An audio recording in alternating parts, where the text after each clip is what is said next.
Okay, so I won't ring until...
Okay, you guys ready to speak? Just see this one.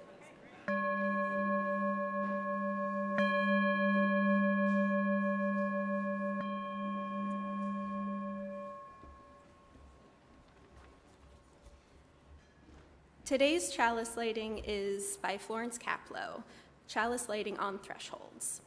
We kindle this flame, honoring the doorways in our souls, the windows through which we gaze at one another, the balconies where we catch glimpses of sky, the thresholds we stand on this morning, wondering, hoping, fearing, dreaming. Morning, everyone. We had lovely dresses coming in that twirled. We had young men with their ties on. It was pretty fun being out there. I'm Holly Flutie Dempsey. I'm the lay minister for pastoral care. And I'm Natalie Shaw, your Director of Communications. I'm amazed by the stories that we have over the thousands of years. Human beings are storytellers, and certainly this morning represents one of the most profound of those stories. Today we're continuing our Deep Questions initiative. You may remember Joe's photograph of the two robins on our property. And today's question, when you greet your neighbor, is, who or what amazes you? Who or what amazes you? And as the choir raises their voices, think about amazement. It'll continue throughout the entire service, and we are so delighted to see you this morning. So please rise or whatever and greet your neighbor and ask who or what amazes you.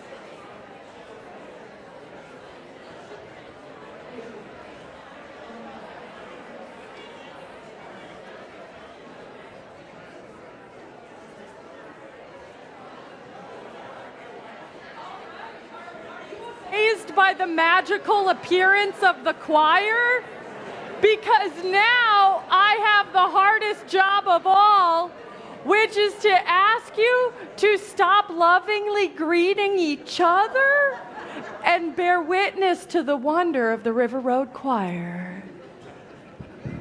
Amazing. Hi, these seats are open.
What amazes you today?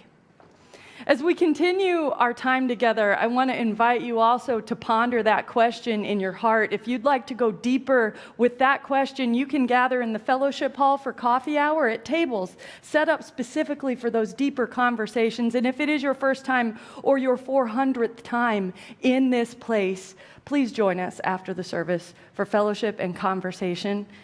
It is a wonder to be among one another once again. Welcome to this place on this beautiful morning when we come to understand all over again that there is love and power and amazement that simply will not stay dead. Easter is about what rises up on the opposite side of sorrow and loss. It's about an irrepressible force that cannot be put entirely to rest, not even by the efforts of the greatest empires or the strongest foes, not by apathy or grief or sorrow. Easter is about the resurrections that keep on happening.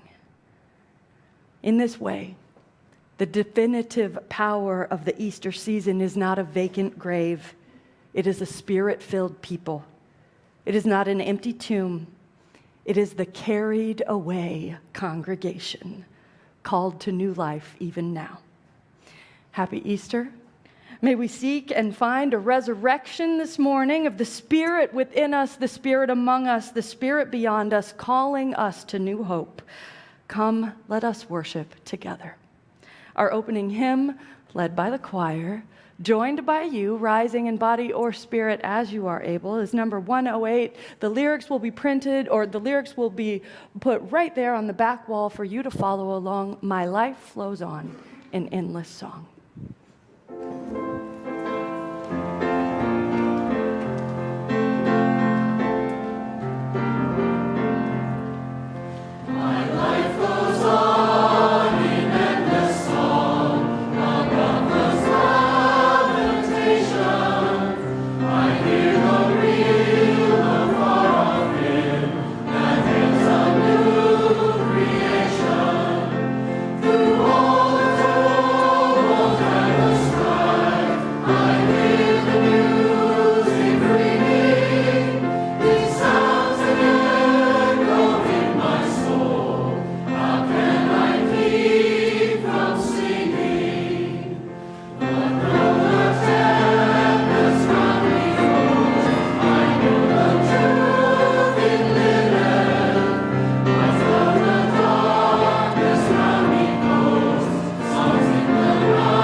I'd like to invite forward children, youth, persons with limber joints who are comfortable sitting on the ground for a story, because I have a fancy golden box that has parts of the story in it. So come on up so you can see it closely.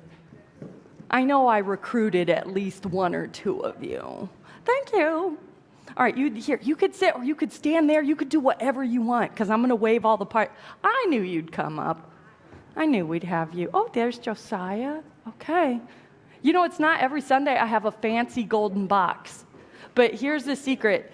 I spray painted it gold. It's really just plywood. So don't think I'm rich or anything. All right. Why don't you guys actually, hold on just 1 minute. Why don't you guys sit down so everybody can see? And yes, parents who want to hold little goobs, you can come forward with them. All right, you ready? All right, you want to open this thing up? You're going to have to look at me instead of them. You ready? Open it up. Ready to open? You can come up. You can sit anywhere you want. I promise everybody's going to be pretty nice. You ready? All right. Now, our story today, it's about wonder, and it's about awe. Here, why don't you guys sit back there so everybody can see? Josiah's asking if I stole this felt from his craft collection, and the answer is yes. Yes, I did. Yes. That's correct, Josiah lad, that's correct. There are not always perks to your mom being the minister. So, I wonder if you've ever had things that feel like a mystery to you. I wonder if there are times in your life that there are things you just can't find answers for. Today, we're going to talk about the mystery of Easter. And you see all these things that I have here I'm going to tell the story with. I wonder if you know what they're all going to be for. What do you think? Are the rocks for the eggs, or are they just plain rocks? That is an excellent question. She said, are the rocks for the eggs, or are they just plain rocks? The answer is they are just plain rocks. Yes, I also stole that other felt from your craft closet, Josiah. So, there's one more thing, though, that I want to show you. One quick question, then I'm launching in.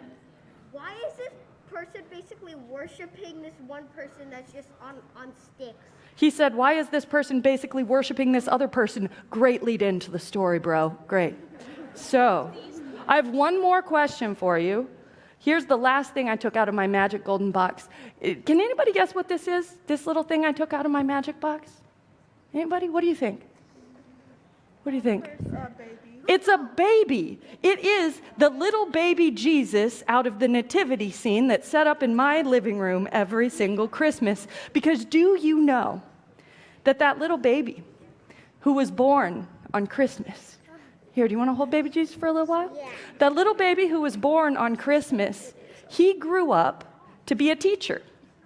And Jesus moved around the land near where he lived in a place called Galilee, and he taught people about how to live and how to love each other. Yeah. My dad's a physics teacher at St. Albans. Your dad's a physics teacher at St. Albans? Well, your dad also teaches people, but maybe about how the universe works. Excellent. Well, that baby, like your dad, he grew up to teach people. And the thing about it was, he stood on the shores of oceans, and he stood next to rocky mountains and lakes, and he taught people about how to love. He taught people that it would be okay to live in a world where nobody was more powerful than everybody else and everybody knew that they were loved. He taught people these things and he made them believe that a different kind of world and a different way of being together was possible. He told them that it was possible that we could put love at the very center of our lives, that empires of power were not as important as the love in people's hearts. And the people followed him, and they loved him, and they believed in him, and they believed in that vision of a different kind of world. They really did. And it happened that that teacher, Jesus, he died way, way, way too young. If I'm honest, mostly because he was scary to people who were in charge. He died way, way, way, way, way, way too young. And the people who followed him were sad, not just because they'd lost their friend, but because they thought they'd lost the vision of everything he taught. They thought, this is my Jesus now all grown up, and he died too young. And the people thought that when they lost him, they also lost their hope of a different kind of world, where the last can be first and the first can be last, and the people with love in their hearts could make decisions that help make the world better for everyone else. They thought they had lost not just their friend, but their hope. And the people who followed Jesus, his friends, his disciples, they needed to hide his body away. And so they found one of them owned a tomb that was cut into a rock. Do you know what a tomb is? It's a place where you put someone's body after they've died. It's a place of death. You knew that. I knew you knew that, right? Yeah. It's basically where you put pharaohs and then you just leave all their gold and riches right next to them. That is brilliant. He said it's basically where you put pharaohs and you leave all their gold and riches next to them. But this was not a fancy tomb like that for a pharaoh. It was basically a hole cut into a cave. And Jesus' friends, they took him and they put his body in that cave and they put a great big pile of stones right in front of it. And I wonder if you can imagine what it felt like for Jesus' friends to put that big, heavy stone in front of his grave and to believe that their friend and everything he stood for was gone. It so happens that just a few days after Jesus was killed, his friends, specifically the women who followed him around and taught and led with him, the women came to that place where they had buried Jesus. And when they arrived, they noticed, can you pull this stone out? Anybody feel very, oh my goodness, very much gusto in pulling the stone away today. They arrived and they noticed, here, let me take that the stone had been rolled away. And in that tomb, they were astonished to see that where they expected to find the person they loved, his body and all that they grieved, they found nothing but light. The light shined out of that tomb, and where they thought they would see their deepest suffering, instead, they saw the possibility of a new way. And a curious thing happened after these women left the tomb. Jesus' friends and his companions, all around Galilee where he taught and where he led, they had the craziest feeling that somehow this one that they loved and believed in was not all the way gone, because he still lived in them. He lived in their hearts. He lived in their choices. He lived in the paths that they took out into the world to teach others about the vision that Jesus had for a better world. The story shows us the mysterious truth that even the hardest things we ever know don't always stay that way, right? That it's possible that the hardest thing you've ever known is not the only thing you'll ever know, and some greater life might emerge. From death to life, from sadness to joy, from hurt to forgiveness, from hatred to love, from winter to spring, from what is lost to what is found. And in just a few minutes, you're going to go back to your seats in just a minute, but in a few minutes, we're going to send you out to do your own lost and found, to find eggs in the grass, and it's going to be really hard because we didn't mow it because it was raining so much. We seek after new beauty and new color and new hope. We may not always understand how it happens, but we can shine a light even in the middle of sadness. We can find hope even when we thought we'd lost it. All right, you can head back to your seats, and we're going to sing a hymn that I bet you can sing along with. Ready?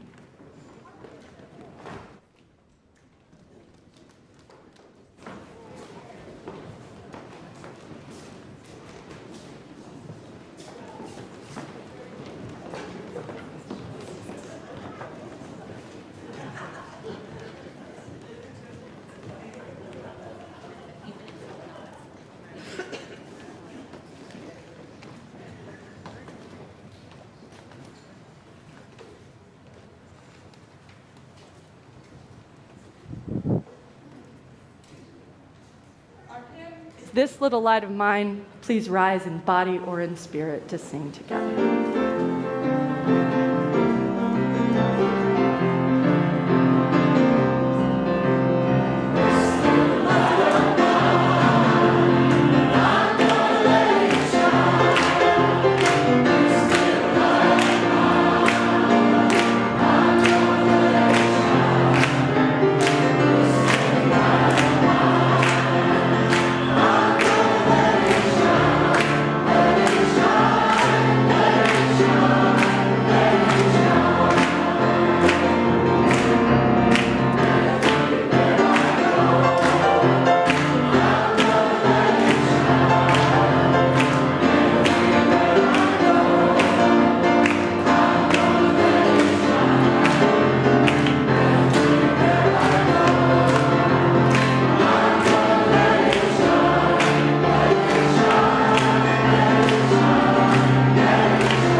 I cannot finish that hymn with the choir surrounding us without jazz hands. Our reading this morning is from Wendell Berry, a poem included in his larger work called The Mad Farmer Liberation Front, and I love the idea that perhaps it is the mad farmers that will liberate us all. May the spirit of love that dwells within us, among us, and beyond us be reborn in these ordinary days. May the courage of our commitments move in our own bodies, rolling away the stones of hatred and division. May the loss that we have known, even our greatest grief, even the willing abandonment of our own best selves, persist within the context of all that yet can become. May the surprise of a bright new day never fail to shock us and amaze. May the power of rising life be at work in all we say and do and hope for, in our lives and in our choices. As the words of Wendell Berry call, may we do something wild and courageous. May we be the ones to practice resurrection this season. Love the world, he says. Work for nothing. Take all that you have and give it to the poor. Love someone who doesn't deserve it. Ask the questions that have no answers.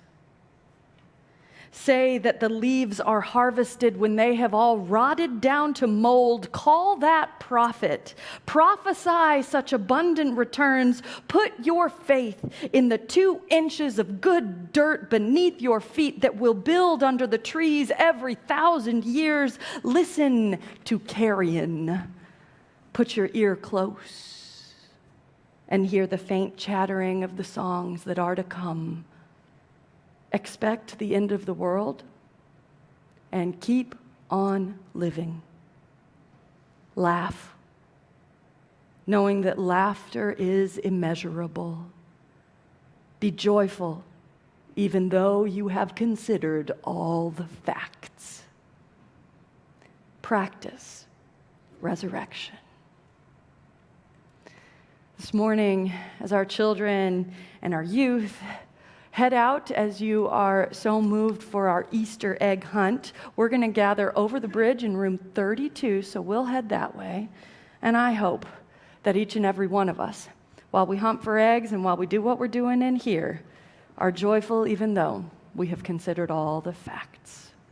May it be so.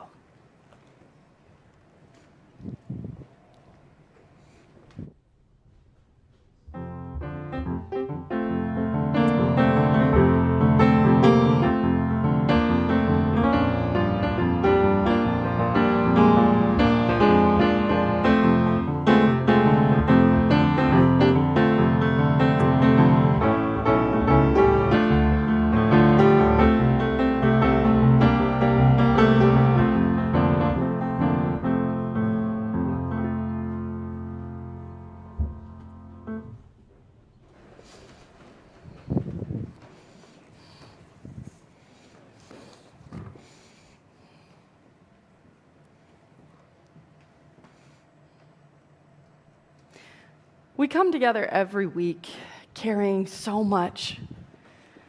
Our deep and abiding need to celebrate the joy and the wonder of this dawning spring, the suffering of a frankly maddening and confusing world, the joys and the concerns that dwell in our hearts that bring us to laughter and bring us to tears. Every week in our service, you're welcome at any point to come forward here or in the back of the sanctuary to light a candle for what lives in the silent sanctuary of your own heart.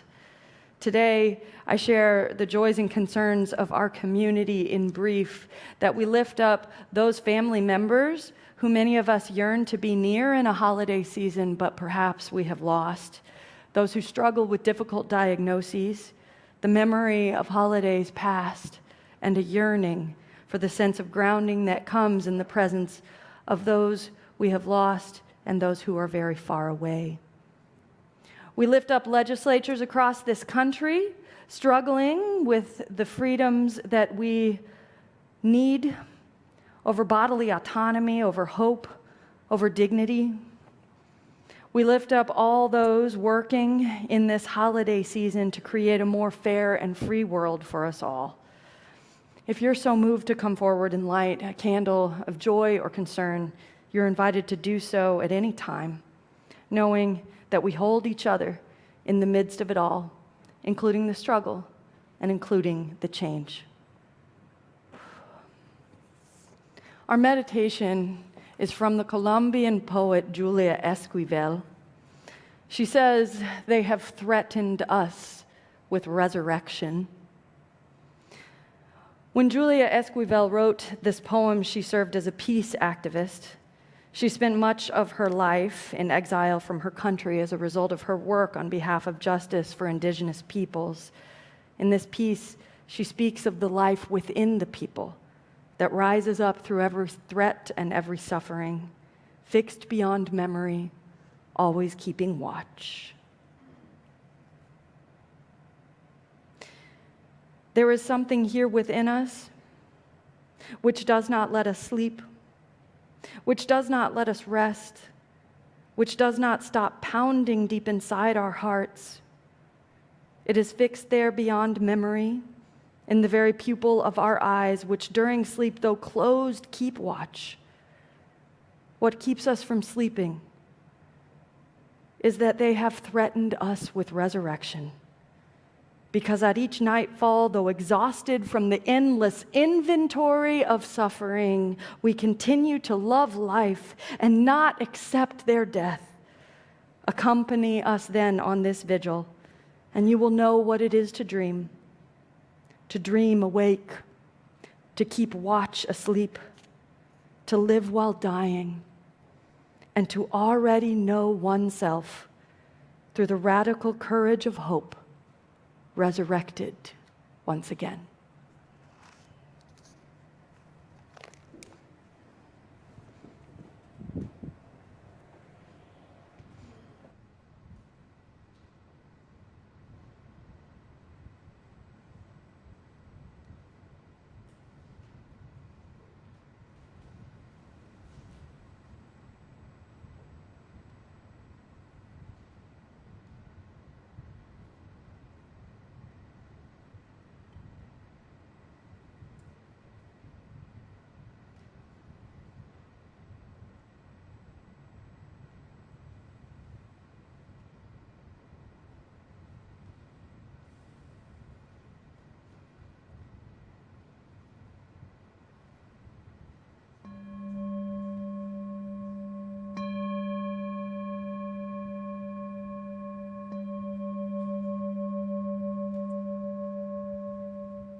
In this place, we don't give out of guilt or obligation or because anybody behind a pulpit says so.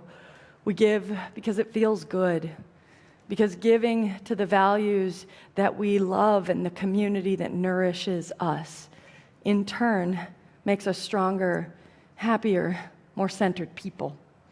And so in this time of offering, I invite you to give as you are willing and able in all the ways. Baskets will pass. There's a little box in the back. You can click on the website. You can text to give RRUUC to 73256, those numbers I say every week, knowing that your presence here in this moment is itself a gift so very worth our receiving.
Easter Sunday is a morning for many Unitarian Universalists when our craving for amazement jostles with our rational desire to determine just what it is we do and do not believe about such things as resurrections.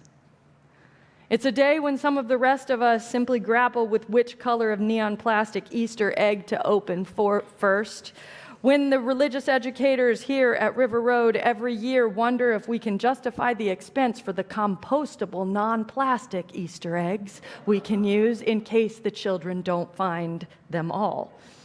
It is a complicated time, Easter Sunday.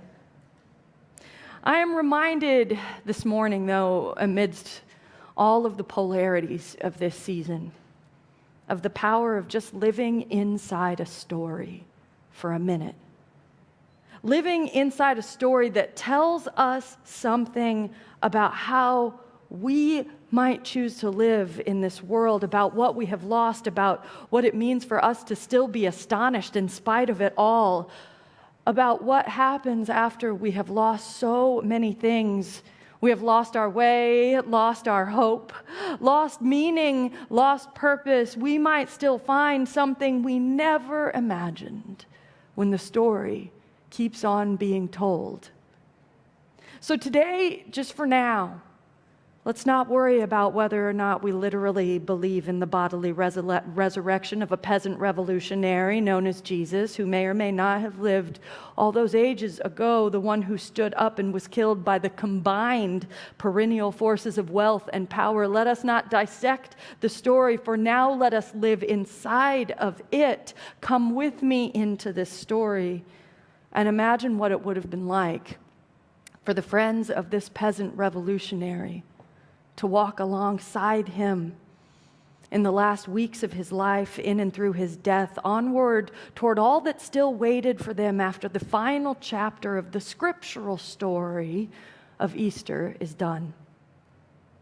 You know that Jesus was first and foremost not a god, but a peasant revolutionary who imagined a different social and spiritual reality in this world. He dreamed that the people, for all that they had lost under the thumb of empire, would find their way to a new kind of life together. He was a Jewish man in a Jewish world working against the dominion of the Roman Empire, a colonizing force mightier than the world had ever known, or arguably has ever known since. And so the work that the friends of Jesus set out to do, it was nothing less than the creation of a different kind of world, in which, indeed, the last shall be first, the first shall be last. The mighty forces that dominated the religious and political world would not oppress the people forever. It was a world with light at the end of a tunnel. It was a world with tangible hope. The man we call Jesus gave the people who followed him hope that a different way was possible. He preached power to the powerless, courage to the frightened. He proclaimed possibility where once the people had only seen an endless horizon of the same old story. It must have felt to them like they had been lost but were finally found. He said that the world as it is not the world as it should be. The world as it is not the world as it must be. And so people seeking hope flocked to him, not because he was cloaked in gold and shining in a halo. All that came later. But because he gave them hope. And he made them believe that the way it is isn't the way it always has to be. Could we not all stand a bit of that hope right about now? He helped the people in that place find power and possibility that they thought they had lost. During the last week of his life, this peasant revolutionary and the friends of Jesus, they went together into the very gates of the empire that sought to destroy them. They followed him even though they knew they were rocking right into the center of Roman imperial might. Past armed guards and soldiers, they followed him into the very heart of danger because even up to the end, they believed that somehow a new world was possible. Somehow he and perhaps they together would pull it out in the end. And even though he told them before it all went down that he would probably die in this endeavor at the risk of the Roman Empire, even though they believed him about so much, they could not quite bring themselves to believe him about that the dream of a better way of living, it couldn't really end that way, with the dreamer dying, with the people trying to put the pieces back together.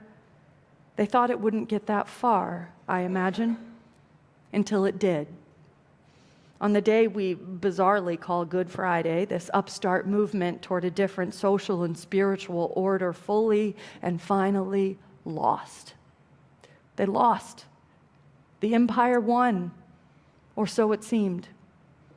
Everything they thought they believed was torn away from them, and the man they followed into the very center of the storm out of which the only hope of change could come, that man, like so many people who have tried to change the world before and after him, lay dead. The story says that the curtain of the temple was torn and the sun stopped shining in the sky.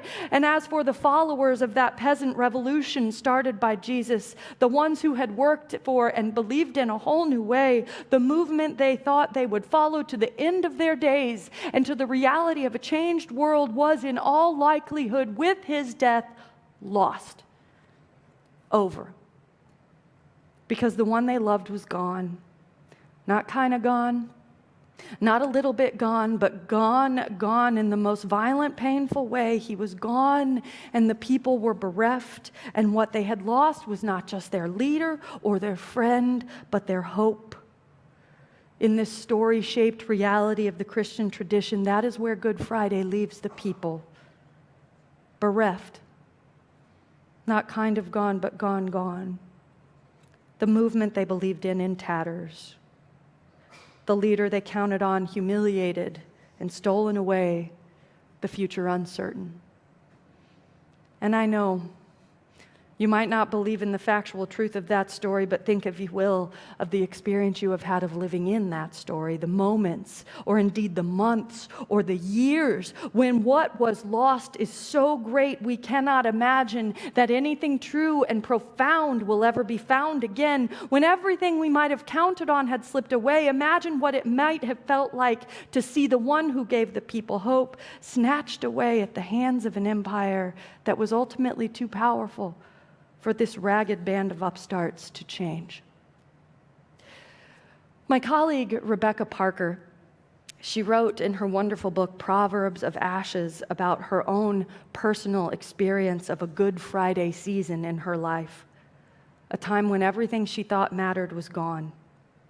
And she wrote, almost in the same breath, about the everyday experience of Eastering, hot on the heels of the Good Friday seasons, the rebirth that comes from the depths of loss, the resurrections that find us when we do not expect them and do not plan them and could not even have imagined them in the desolate hours.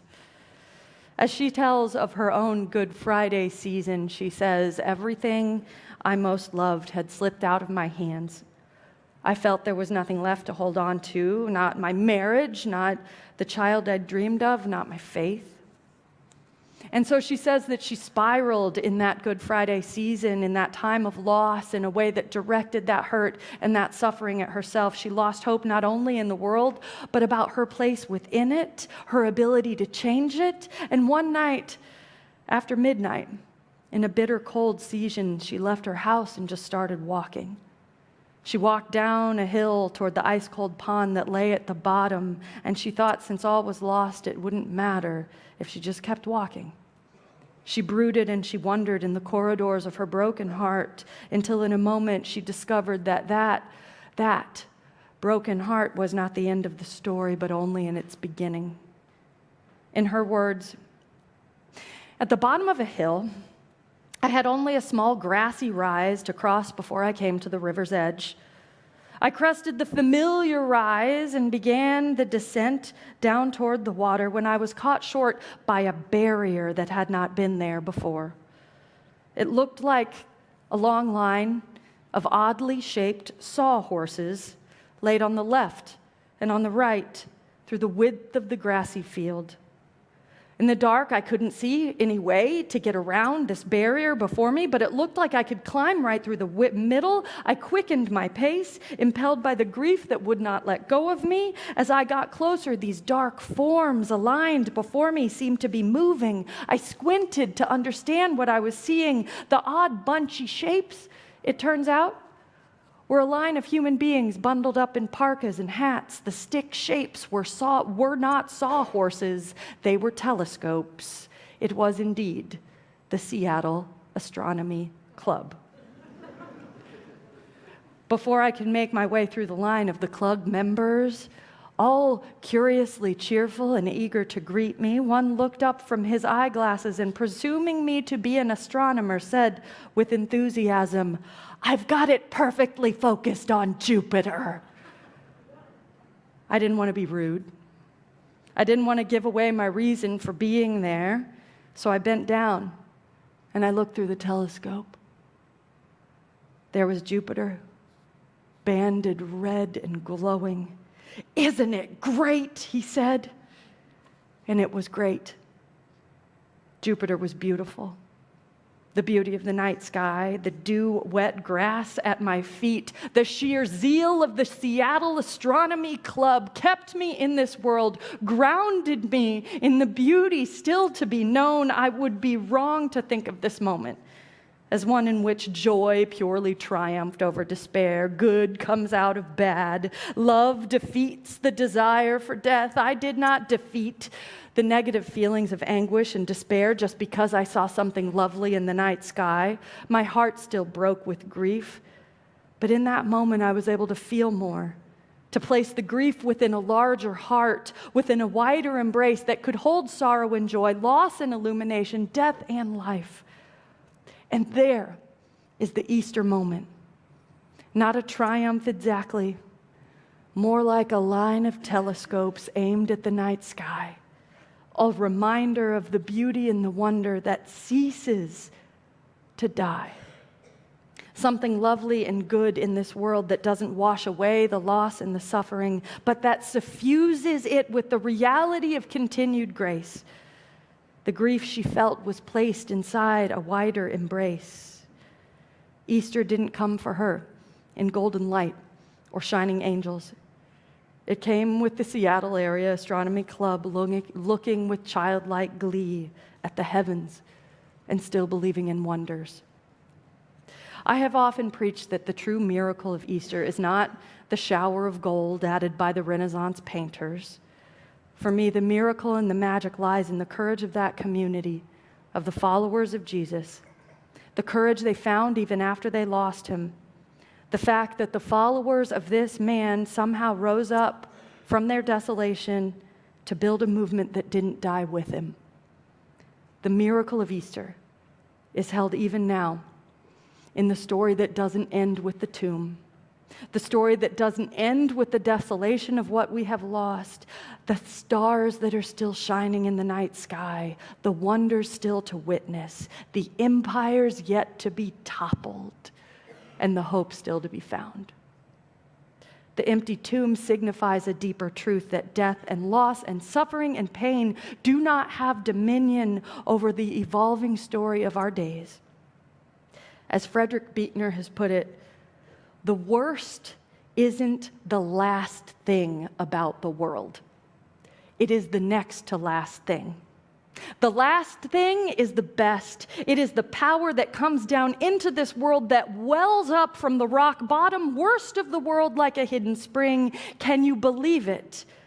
The last best thing is the laughing deep inside the hearts of the people, sometimes your heart even. The worst thing is not the last thing. It is the next to last thing. The last thing is the power that moves in you even now. There is still glory and there is still purpose in this life and in this struggle, whatever it may be that crosses your path. As long as the followers of this man, Jesus, could rise up from their desolation to build a new world again, so too can we, every day, including this one. Easter is a time when the hope you thought you'd lost finds you again. Easter is the time when the resurrections of the Spirit surprise you in their glory. Easter is the time when the sun still rises after the longest night. Easter is the time when death and sorrow and the fierce pain are not the end of the story, when all that was lost can be found again.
Shwai.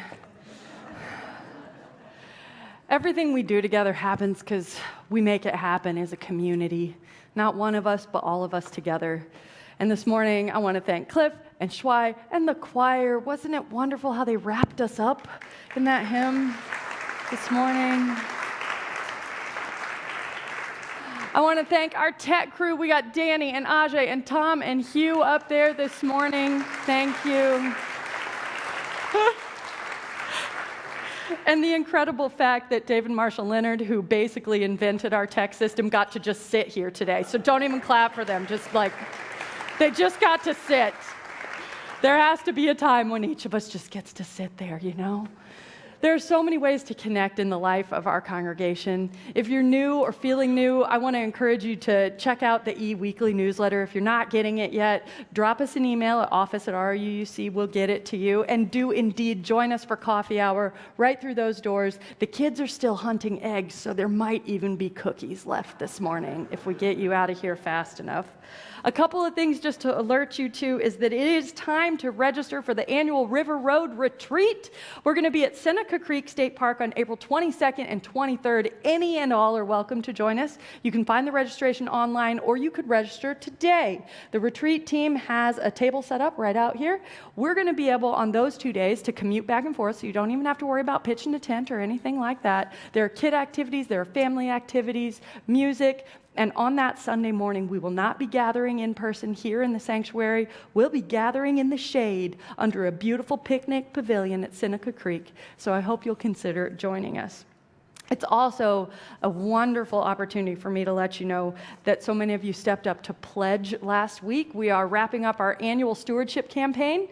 This is the time of year when we make the commitments about how we can pledge to support the life of the congregation, its staff, its ministries for the coming year. So many of you stepped up to pledge last week. We are now at $770,851. That's great. We have a ways to go to get to our goal, just over 1 million, and about 100 pledges yet to come in. So if you have not pledged yet but are thinking about doing that, please do so now. It is an exciting opportunity for us to get an advanced planning, a long runway on what the next congregational year will look like. I think we have 100 pledges to go to get to like 322, which is our goal. Happy Easter. I hope your time together, and I hope the time treasuring those who are far away or those who couldn't be with you on Easter is sacred. And as we prepare to take this light we have kindled out into the waiting world, may the truth that makes us free, the love that casts out fear, and the hope that never dies guide us and those we love and those we do not love forward together till the day spring breaks and the shadows flee away. Amen.